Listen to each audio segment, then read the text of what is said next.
Terry Swoop, and this is my review of Stranger Things Season 3.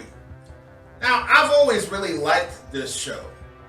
I liked the first season, and I really liked the second season. You have this 11-year-old girl who can control things with her mind. She can make anything move with her mind.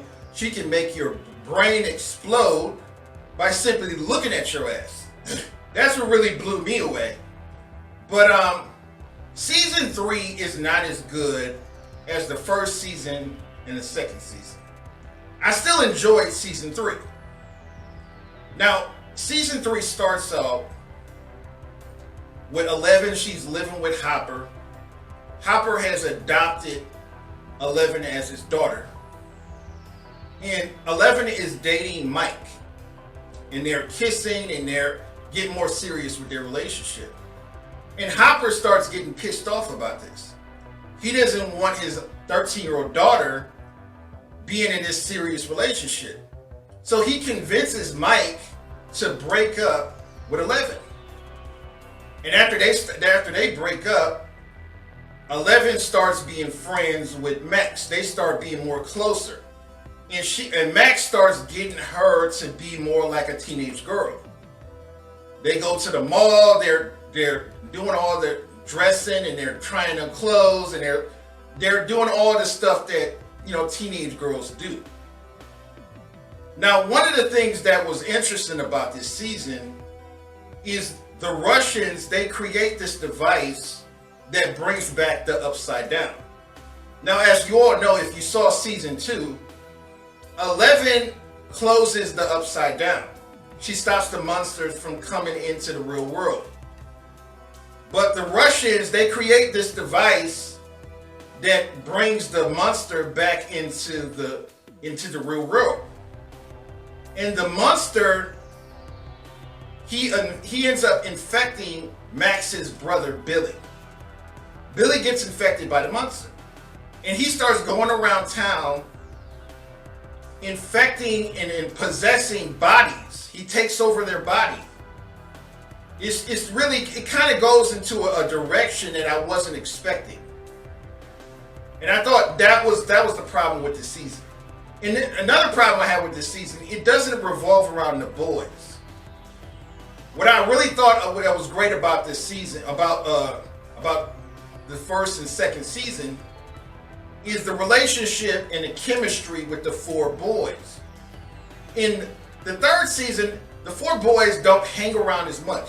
They kind of come and go, but they're not as close in the third season as they were in the first and second season.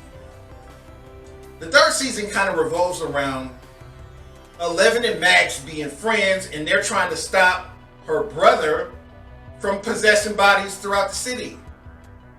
And that's what most of the Season 3 revolves around.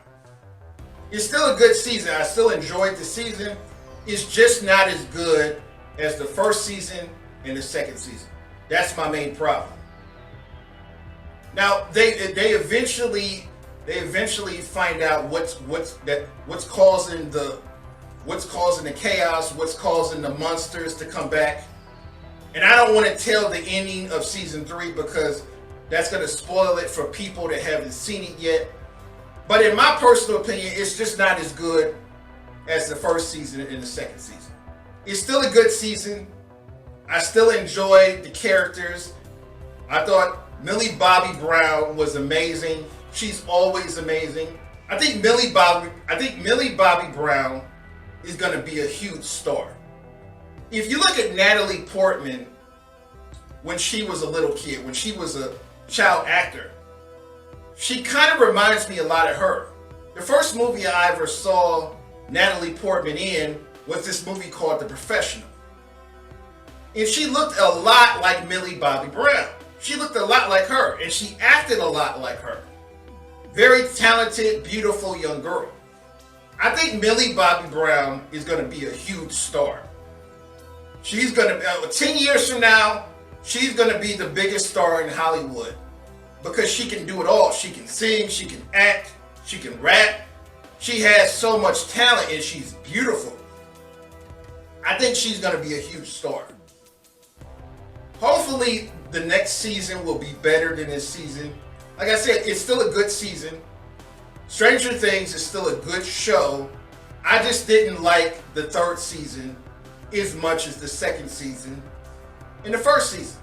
That's all. And my problem is that the show kind of lost the chemistry that the second and first season had. The third season has more to do with Max and 11, their friendship. Then they introduce all these other characters that were never part of the main story before. So I just thought this show kind of went into the wrong direction. And the monster in the third season is just not scary enough. The monster in the first season was the most scary monster I ever seen. But the monster in the third season is just not as scary. Yeah, he's possessing all these bodies. He's possessing people. He's manipulating people. But it's just not as scary. It's just not as complex as the original monster of the first season. And I think the most important character in any show is the villain. I think you have to have a great villain in order to have a great show or a great movie. And the villain in the third season is just not as good as the villains in the first and second season. Like I said, it's still a great show. It's still a great season, but it's just not as good as the first two seasons. A lot of people have different opinions about this topic. You may have a different opinion than I do. Leave a comment, rate, and subscribe.